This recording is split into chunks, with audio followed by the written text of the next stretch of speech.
Hello everyone and welcome back to Sudden Wealth. I hope you guys are enjoying this week coming into an end, and what a week it has been indeed. By the way, guys, don't forget, drop that like and subscribe.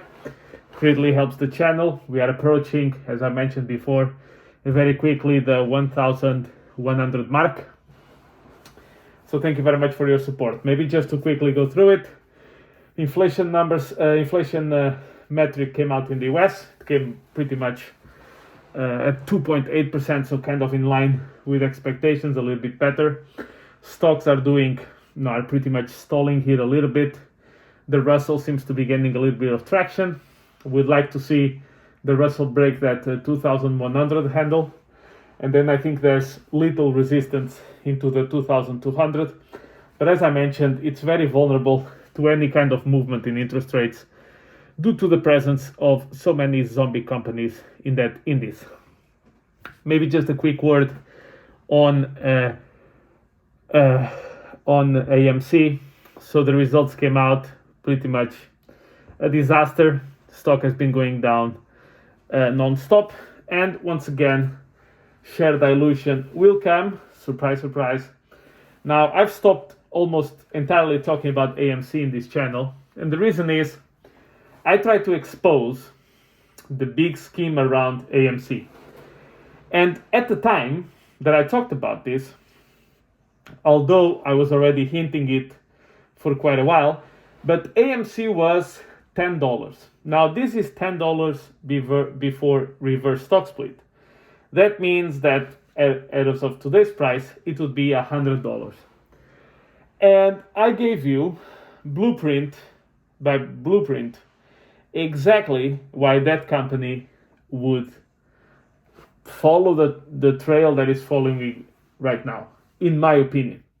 Of course, I cannot tell you what to do, but I gave you the reasons, looking at it, why I thought the whole thing, couldn't stand on its own 2 feet. And I don't ask any recognition for it. By the way, I actually got a lot of dislikes and some people leaving the channel because of it. But at the same time that I was saying this, other YouTubers were selling you pipe dreams for ad revenue, for courses, to keep you interested. Who knows, pick or poison. But now I think it's clear for everybody how much damage these guys on YouTube and on Twitter and on X now and on Reddit really do. And I hope that when the next crazy mania comes, you actually recognize the signs and you don't fall for the same crap again.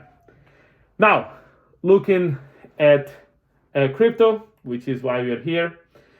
Of course, this week has been massive. Bitcoin is holding strong at $62,000.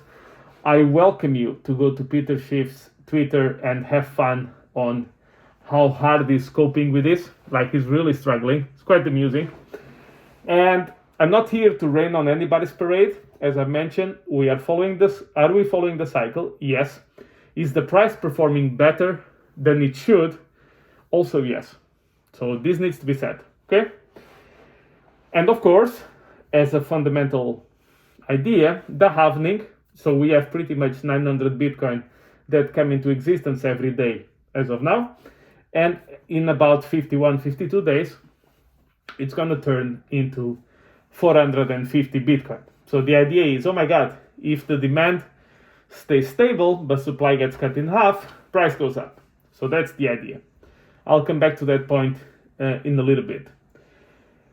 Now, Ethereum starting to gain a little bit of traction. I do think we should start seeing Ethereum, particularly in the month of March, to really start, kind of taking off a little bit. I am very happy so far with the performance of Bitcoin. And I do think it can come, I'm thinking about, okay, let's say Bitcoin halving happens first week of April, okay? Now, for those of you who don't know, and I'm not here to rain on anybody's parade, every time we have the halving, the Bitcoin sells off quite aggressively and quite quickly. Tends to last 1.5 months, give or take a week. Okay? And you say, but how do you know that it's going to sell off this time? I don't. What I can tell you is this. 2012, Bitcoin halving, sell off 38%. Bitcoin halving, 2016, sell off 39%. 2020, Bitcoin halving, sell off 38%. Now, 38, 39, 38. Now, and this tends to last, as I mentioned. It doesn't happen on a single day. So it's not, oh, this is the day of the halving, pooh, down 38%. No. This lasts into around about mid-May, third week of May, give or take. So, as you guys know, I think when the rate cuts actually happen, it's going to be a sell-off event, a sell the news event, as it usually is also on stocks. So I would expect to have an impact in crypto. So there's a chance, big word, that the rate cut marks the bottom of the sell-off from the halving, and then we can go up from there. We'll see. Meaning that you have a big sell-off on the rate cut, the last 10%, 15%. Then Peter Schiff throws a big party, and then we can go up again. By the way, this is how crazy that guy is. I'll tell you why I'm talking so much about him. He wrote a tweet in October 2022 saying, "We are witnessing crypto's extinction." Something like this. Literally the bottom. Literally. It's the Jim Cramer of crypto. There's nothing better than him. So if you guys don't know what to do, by the way, what he's going to do now, in case people don't know, is once Bitcoin overcomes the all-time high, is to predict the top every time there's a 5% sell-off. That's what he's going to do pretty much almost every week or something. He's going to predict the top. Now, moving on to more interesting topics. PulseSpot, one of my lottery tickets, is now above $11. As you guys know, I got in the SEC phase at $5, so that project is starting to perform quite decently. PIKAMOON should come out in mid to third week of March, and then on Saturday, March 2nd, I'm participating in PULSELAUNCH. So it's PULSELAUNCH.xyz, and I'm participating on it. It's a fair launch. What I'm doing is basically I have my main wallet for my retirement bags, and then I have a secondary wallet, to throw a couple of €100. What am I saying? A couple of $100 here and there into the mix, and to see what happens. If it goes very well, great. If it goes to zero, well, so be it. It's not the end of the world. But I do think launch pads have been doing quite well. I think the fair launch mechanism they have is quite interesting. I think the fact that you stake your coins and then you get profit distribution from the projects, from the amount of money that the projects raise, the fact that the community actually votes which projects to get in or not, I think it's quite interesting. There's no pre-sale and no pre-allocation to venture capital firms, which is, as you guys know, also something that I like. Can I vouch for the project? No. Why can't I vouch for it? Because I haven't done enough research. So I cannot, in good conscience, come here and say, look, I am really convinced that this is good. That's why it's not a part of my core coins. See, I don't have time to now spend maybe 3 weeks to really figuring out how good they are. The narrative attracted me. I like the story. I get the point. I get the potential. I've seen these things do very well in the past. I'll give it a go. Goes well, great. Doesn't go well, not the end of the world. Simple as that. Now, on the core coins. If you guys are not aware of this, I'll tell you. Couple hundred, as you guys know, I've covered this yesterday on the stream. I covered this 2 days ago. There's a lot of money moving from the sacrifice wallets for Pulsechain and Pulsex into either the ecosystem directly or into protocols to stake and get yield from it. Now today, we've seen some of those funds buying quite a lot of Pulsechain and PulseX. Now this is one of the and X and Inc. Now this is one of the reasons why I liked this project, is because they have a treasury of 1.7 billion with the B dollars. Very little. Very few projects can claim something like that. So yesterday during the stream, somebody asked me, "Do you think that Pulsechain and PulseX and all the others will not, perform well because of all these SEC concerns, blah blah blah?" I said no. In my view, I'm fairly convinced the projects will do very well. Now, what I've tried to do is to position myself in a way that, let's say it makes a 50x. So I'm waiting. I would love to see a 500x, a 5,000x, a 1,000x, a 300x, whatever. Let's say I get a 50x. I'm already doing extremely well if that happens. That's the key. And then people get crazy about this stuff in crypto, right? Something that goes up a 4x, like what Bitcoin did from October 2022 to now, it's a 400% gain. That's about 40 years of the S&P 500.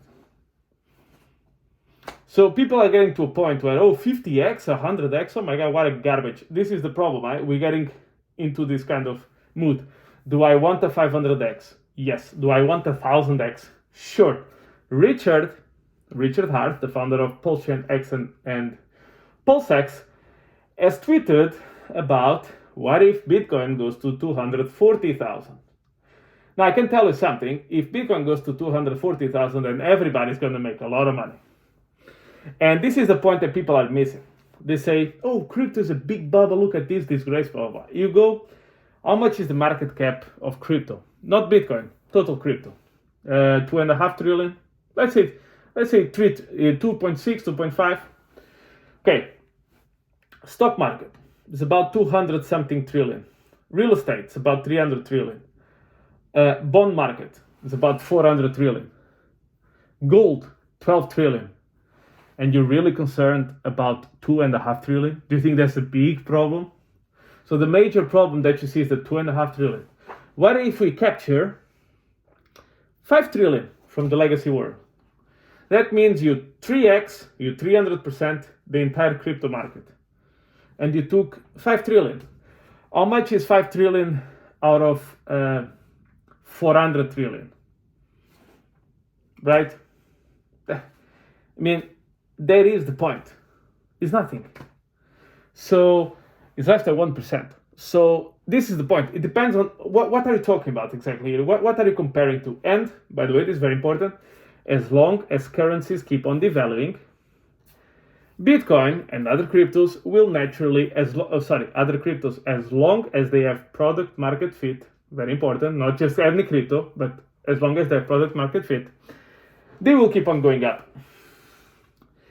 For example, how many bear markets did Bitcoin have? Well, the answer to that question is depends. In Argentina, 0. In the US, 4. Depends on what you're looking at. In Zimbabwe, 0. In the US, 4. Bitcoin has already hit all-time highs in almost all the currencies except the dollar. So it depends. Once again, depends. What are you talking about? Depends on what you're comparing to. Now, there's something I need to warn you about, because I do think the altcoin season will be quite the spectacle in March. Is for a while, during a bit more euphoric phases, garbage coins, garbage projects, crypto scams outperform legitimate projects. It's just a reality. Don't ask me why. Maybe people just want a little bit of dose of dopamine. Maybe people just to feel excited. Maybe people love to play this game of a lot of people lose and a few win. Maybe people love that game. I don't know. Don't ask me. It's anybody's guess. You guys take your swing at it. But this is going to happen. So, and you're going to feel very tempted to chase the next shiny object into oblivion, because it's going to be the next Pepe. It's going to go up 200,000 fold in 10 days. And I hope that happens for you. Believe me, I would be the happiest guy on the planet if that would happen to you. But you need to understand that you're playing a very dangerous game.